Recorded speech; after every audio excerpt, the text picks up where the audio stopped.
Wewe na Daniella mupfane kidani for lead wa STV. Dani. Ikweli binakorakora. Oya. Nuvyeme. Biya bintu sivyo man. None nivyavure barakundana. Ya oya mugarika kumara amazi imbere y'abantu bavuga ngo Daniella ngo ariko aragira oya. Guys ndamukunda da. Barukura ki. Na donc na musabye kugira ndabe ko ashobora kuwuma me. Niyamana yeretse niya. Amen. Iwajeje mu mazi rega kavyi kagiye. Bora ndazi wo kuri mu bantu beza bafite imitima myiza mane gusizuba riranyisha. STV every story matters. Mani bindi. Kuri tunga. Nini wambaye mikoro hari kibazo? Nibo. Wahejeje niba. Nta origin? Okay. Mu buzima busanzwe oya hingera ntana kimwe. Hari mikora ni mwibaze ngo ni yonyene. Ega bashaka ko amani by'ibikate. Oya birimo aha natabiganye. Reka rero ndabaramutse nshuti namwe bakunzi. Ibiganiro cya kuri STV ndabakunda nkuko mubizi jewe ndi wa musore wanyu, umusore afite umwana umwe. N'abagore bangahe? Nta mugore mvise umusheri. Ha. Alala. Yorap. So ndabahaye kandi kaze nshuti namwe bakunze ibiganiro cyo kuri STV. Nizera ko muguwe neza cyane. Je ndi wa musore wanyu bashaka gukora byinshi bigiye bitandukanye. Ndabakunda namwe murankunda ariko kandi ndashimira umuntu wese akora byinshi kubgacu wa muntu dufise ivyo dukora akabiha umwanya akabikurikirana iyo biguze ico bikumariye kuri twege ni inyungu cyane turishima kubganyu iyo tubabaye murababara turyohe mukaryoherwa but show after show amazi yanje barayanyoyeko umushitsi wanje nari Ararize ariko kandi mu nkundire mvuga iki kintu Misawa kwanza umeze neza? Misawa? Umeze bien? Twenga neza. Urakora. Kuki uvuka umuntu uzo yakwenga? Bon, mu nkuze ndababwira yuko yitwa Daniella Koze niko mama we na papa we bamwise sinzi ko hari irindi nibagiye. We nawe acashima kuyita Koze Daniella. Daniella Koze. Koze nico kimwe. Abantu bizi muragowe. Ariko kandi ni umuririmvyikazi wa gospel n'umukobwa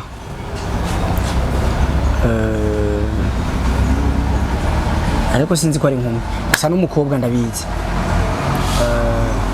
ntaraba mahuye kumva ko karibu mugasi ndi single ndi single ufise umusheri bashaka kutubwira umusheri wawe ko yitwa umusheri wanje ni wewe okay yitwa nijye jambere nkora uranyihakaye avuga ati uranyihakaye mvuga ati uranyihakaye oya uranyihakaye ntavyo umvise mvuge gute uranyihakaye mvuge gute kwanza mvuge gute sawa good guys baranyihakaye haya kurira no gutwenga ukundike byose urakunda kurira ikintu twakora ugacurira n'igiki mbeshe ndarira prema ndakubeshe niga wacu mbeshe mbwa nkubu kwera tubitegwira ibyo kuba ndabishatse worira oya urisiye jewe ndira sha mbaza urubazo rurahorogowe rubabaje baza oridurira nabi uramaze kumbana ndiko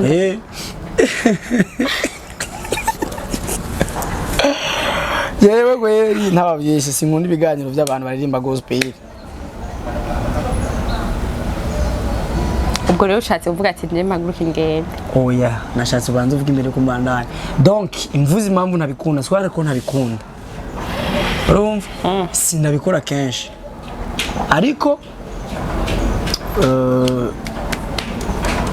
umwana ari mwenyene cyangwa ucura yambwiye ati nanje nshikikira ndi muri ibintu bya gospel sindiko ndonderamwe amahera hajya bari ndanyotewe breva n'ukuri hajya baririmbyi ba gospel nta mahera bakora rondera bon abaririmbyi ba gospel turatandukanye hariho abakora umurimo bavuga ati jewe ndiko ndinezereza abantu bamenye ko ndi umuririmbyi n'abandi bavuga ati iki gikorwa ni impano kandi ijambo ry'Imana avuga ko ingabire ishobora gutunga umuntu so sorry aho nyene ni kuvuga uko mu business oya sibyo navuze ati hariho aba sinavuze ngo je ndi he iyo okay imbaza uko ndabajije uri he nyakuba jewe Imana yarampaye ingabire iyo ngabire yanje même si ibyo nifuza gushika ko bitarashika hari igihe bizoshika ndizira ko impano yanje izontunga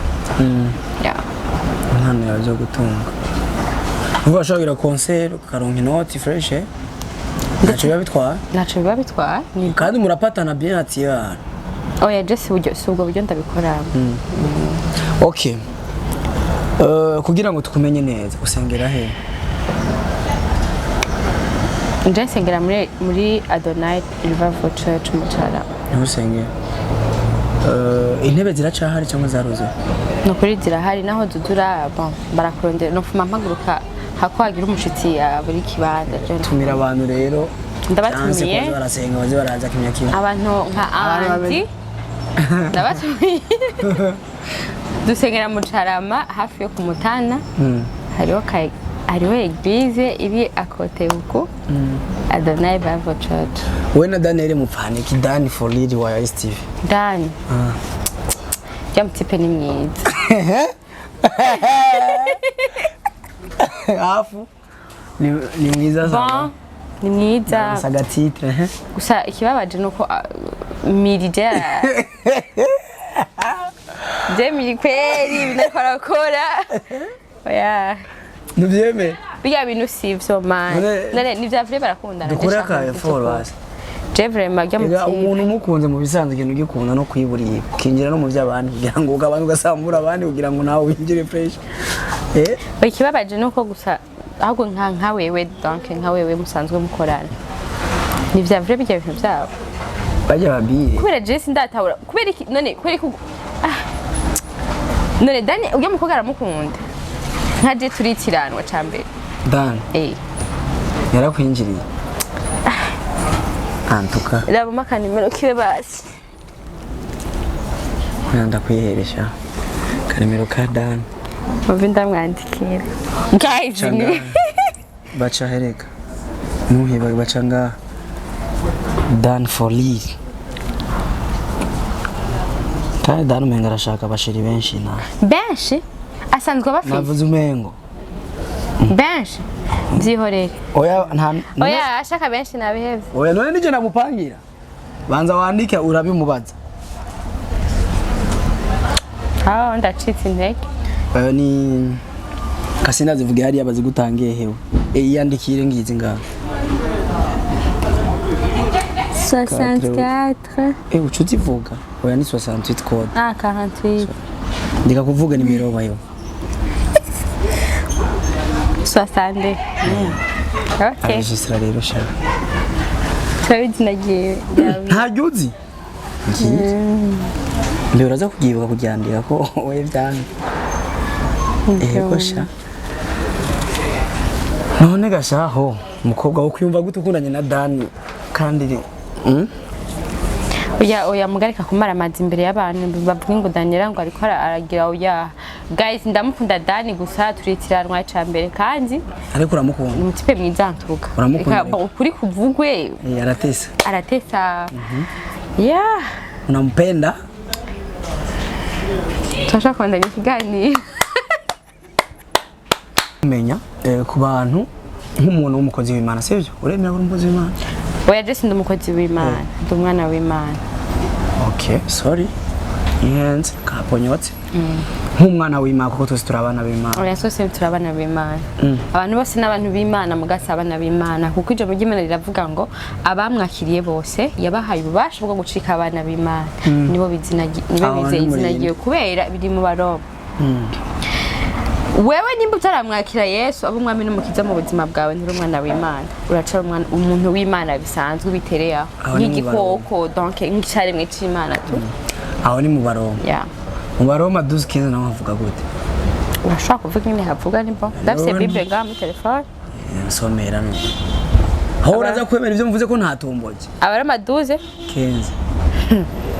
ntucuvuga ngo urumva ngo wavuze Mr.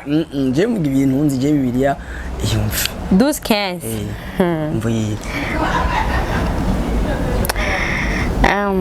munezeranwe n'abanezere muri n'abariyo none ibyo birasa no je bisibiki kira uyu bana nyagatoya kubw'urukundo Ijya jaba kuko urukundo Imana kunze bari mwisi nijyo ushaka sijyo shaka bana nyagatoya ndakwereke yuko turabana b'Imana twese mugabantiri ugiye seze muhuze umutima nimushire umutima kubikomeye ariko mugendane ivyiyoroheje ntimwiyite abanyabwenge nimusubirize umuntu mu nkoko ikibi yabagiriye mubabare gukora ibyiza imbere y'abantu bose namba bishoboka mu ruhande rwanyu umudure n'abantu bose ngeza ngaho rero byakwiye Jerenda umwana w'Imana ngendera kuri iryo jambo. Ijambo ryavuze gute? Ijambo ngenderako then harimo urukundo. Ariko ngaho umbise ko bavyetse umwana w'Imana ngo urukundo utawe ibiki. Ayasha. Simvuze biriya. None we niwanyumvishije yuko umwana w'Imana hari umwana w'Imana hariho n'icyaremwe cy'Imana. Sinakubeshiye n'uwo. Twese turabantu b'Imana ariko si twese turabana b'Imana. Okay, c'est bon. C'est bon, je nibabiharirako. Nanje mvuga ati jewe rero kubera ko nzi Imana yaturemye twese. Kandi Imana kiremwa cyacu cyose iragikunda. Ariko nimbikunda kiremwa cyose. Bigenda gute tugi inka tutibage tuzi. Bijye byaratugenewe. Ariko Imana irakunda abana bayo, turabana b'Imana twese. Turi tumana. Reka ndakubwira ikintu kimwe. Ibikoko ivyo vuze ngo kweki tubijya. Menya ko mu itongo rya Eden Imana yatangwiriye mu bikoko byose. Ariko igeze ku muntu niwe yaherejeko. Imaze kurema umuntu Imana yamubwiye ngo ubiganze. Ikintu cyose azokenera azokikora. Merci beaucoup. Sasa rero uri umuririmbyi kazi. Yes. Kandi attention uri umuririmbyi kazi ba gospel afise nyene n'utuviews kimya bakurikirana. Then biraryoje gukora donc gutamba wirorera birabisha. Ariko kuba ufise abantu gukurikirana ndifuza yuko nabandi baza gukurikirana ndaza gushiramo link y'indirimbo imwe ari kumwe na Sande ntayo nzi kuririmba je sinzi kuririmba ariko ndayikunda. Ivuga gute? Abafana aba uruji rwanye ndarutse oya basivuga amajambo ubwo ati harimo aka kajambo abo yatubwiye ndavuge nabi oya havuga nabi wari kuwari mu mutwe wawe yose basi wewe nyibutsa ni gute yo ntani yazi yibagiye yitwa Dufise Imana natwe twese tuyifise Imana kandi mama ndayikunda gusa ndiyibagiza je burya ndakwaye ibintu byo kwibagiza sasa tubandanye ikiganiro Daniella Koze ufise umugambi wo kubiheba ryari kuririmba ivyo uririmba no muzwa kuririmba ibindi nibaza ko mvuze ngo ufise umugambi wo kubiheba ndabambeshe kuko ijambo ry'Imana ravuga ngo inyuma y'ubu buzima hariho ubundi buzima nari kuvuga ngo nzobiheba mpfuye kuko nibutse ko mwijuru naho nyene igikorwa nyamukuru nzobanjejwe mwijuru nzoba ndiko ndahimbaza Imana so nta siniteze kubiheba guhindura nako siniteze no guhindura nzohindura peut-être ageze mwijuru ko raturi indirimbo tutazi sizigeze kuririmbwa ngaha mwisi mbe mwijuru azware n'abamizima bazwari abamizima bon mwijuru hazoba ijuru rizaje abakatolika bazwari kandi Dani n'umukatolika urabimenya nta kibazo Dani none ko ari umukatolika twizima yemera Imana twese nuko twemera Imana umuntu wese yemera Imana akakurikiza ivyo Imana igomba wowe wese azoja mu ijuru yego agaheta bisigurike agaheta ni ikintu gihebuje Imana uragaheta nashatse kuvuga ati Imana urarenze wari ugiye mu bindi subiramo twumva Imana urarenze oya kujya urarenze ko badi ni gonga chance kwanza nakubali uraroense ya Imana irahebuje bivanye n'ivyikora navuze ati Imana uragahita ufite ni nabuze izina ushobora kugita ko benshi bavuze Adonai Eshadai Jehova Rafa ndavuga nti no sinovuga nk'abandi nka kwa kundi Dawidi yavuga ngo Mana uriya yagisobanuriye donc ni kurengerwa n'ikintu ukabura ikintu wita Imana ukavuga ati Mana uriya vraiment nanje mvuga ati Mana uragahita Mana ndabuze akantu mvuga ntacu nzokiyumvira sasa ikibazo ndagupromise ikintu kimwe ikintu cyose nokubaza ntikikugwe neza ndafise kugiheba nkaheba inyishu yacu ariko ntumpore kukibaza okay ufise imyaka ingahe imyaka myinshi ingahe ikibazo ni ingahe 24 akuzera 24 mwetu 20 uvuka mu bana bangahe mu bana 8 papa na mama ndazi ko bahari niki mu bintu bitatu bimaze kukubabaza cyane icyo utifuza ikiri imbere y'ibindi niki ibintu bimaze kumbabaza na general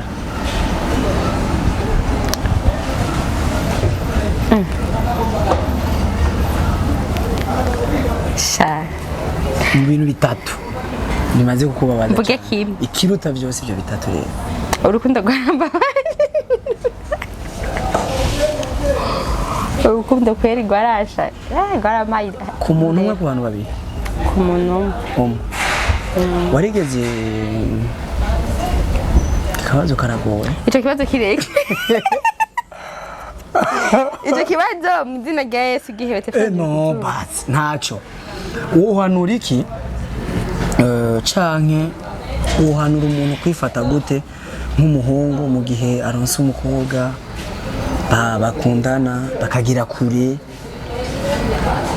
before nko mu minsi mikeya canke mu gihe gito donc target bari bafise ko zigahinduka wa wundi yari yaramaze go confirming ubwenge n'ivyumvira ati ngiye kuba muri ubu buzima ngiye guchange ngo ubuzima ateza kuba baracana sivyo uwo muhanura kwifata gute muri ico gihe bon icambere abahungu bekino gihe ni awashikiki awapendeki jena navuze umuhungu ku mukobwa ya nivyo ndikunda vuga cyuhindo navuze umuhungu wowe uhanura umuhungu yababaje n'umukobwa yababajwe n'umukobwa oya nta muhungu ababazwa n'umukobwa kubera biva ku muhungu no ntaco basi kubera ko utemera ko ari umukobwa ahemukira umuhungu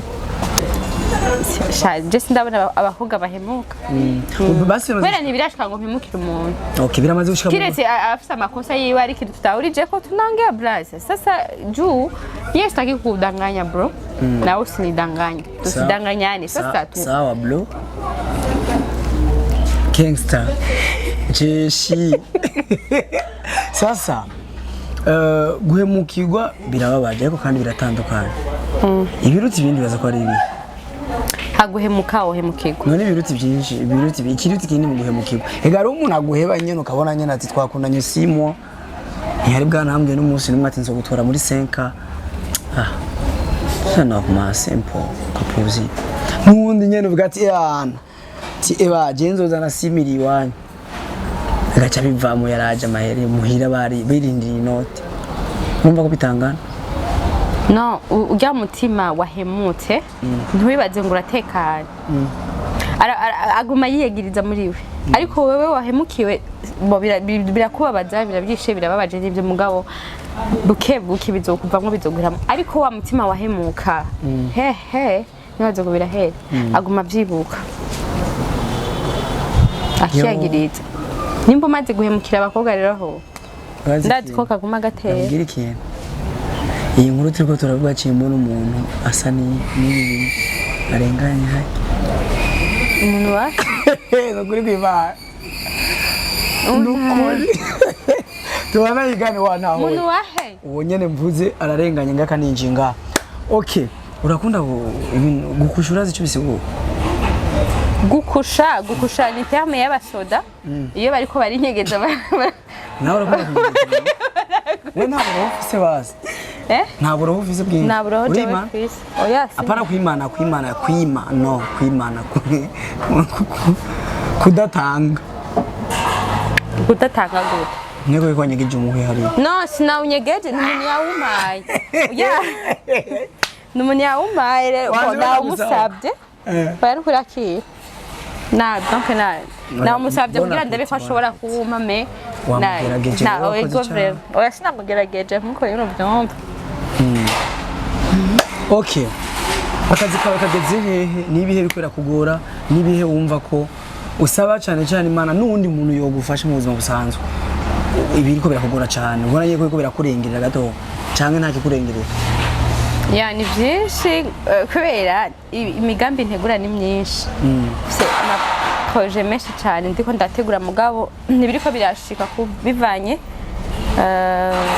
n'uburyo Ilevre ndafise management baramfasha aho bageza mugabo nk'umwana nanje ndagomba gukora by'uwanje ndagomba kubereka ko nanje ntuze donc uworera n'uwokuza ya umwana yorerwa n'uwokura akereka abavyeyi ko nawe hari icyo ashoboye nanje ndifuza ko nereka abavyeyi banje ko nshoboye ndavuga santi nivyoroshe muri carrière ndimwo kuronka amafaranga deja nk'ubu mfise ibikorwa ndiko ndategura byose narejeje gupanga mugabo problem na mahera mfise kandi sindi mubwire ngo shaka amafaranga kandi nanje shaka kumwereka ko nakuze bon biragoye mugabo iyo haba abantu bafite imitima myiza barahari nka wewe ahantu uzumva unyemerera nk'indirimbo nk'imwe uko igihugu c'Imana kiba kirateye imbere nkagiye kubera nakarorero nari Bora ndazi wo kuri mu bantu beza bafite imitima myiza mane gusizuba riranyisha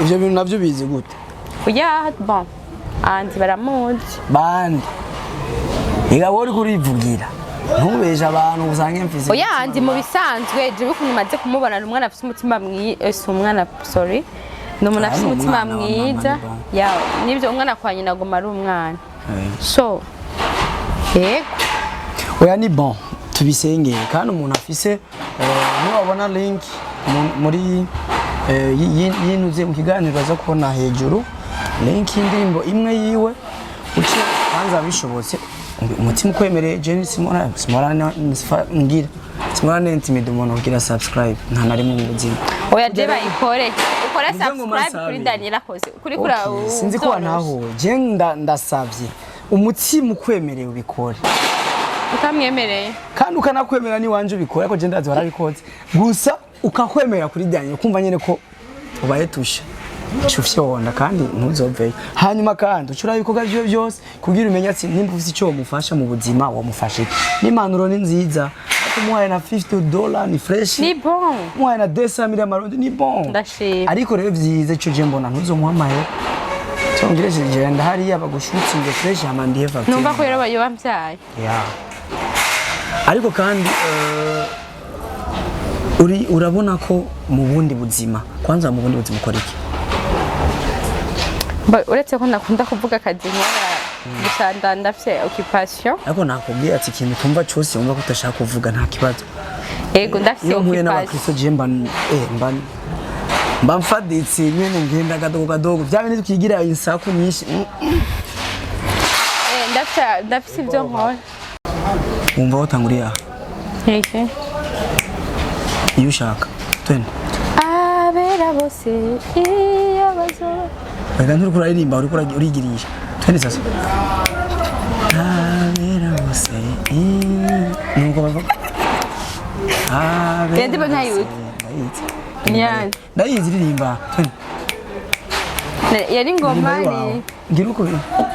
Ndabaye. Twende sasa.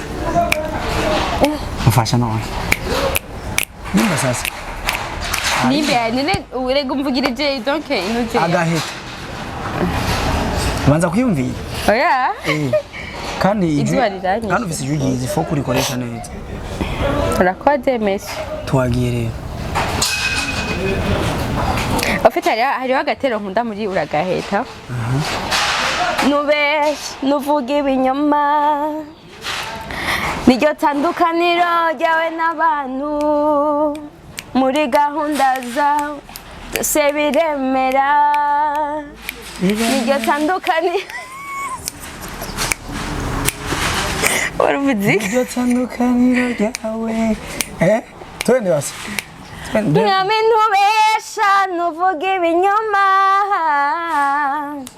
niryo tandukaniro ryawe na twebwe abantu mu migambi yawe nakidashoboka no no no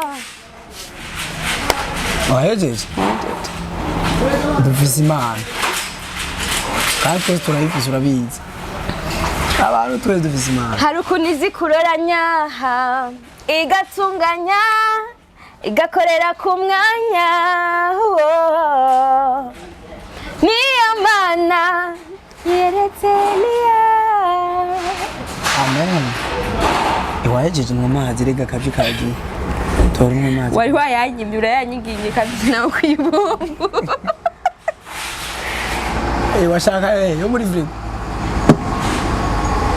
yasingi n'amatanganyika Daniella present none ga mama mabuja jewe ko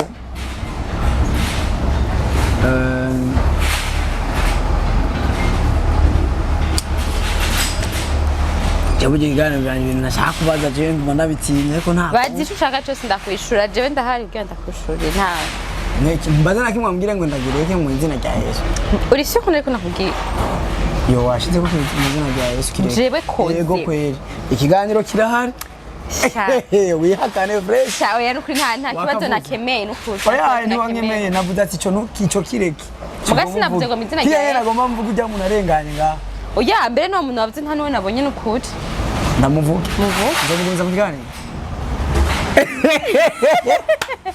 nabwiye ati historique n'umuntu arenga uwirimo aciye aca ngaha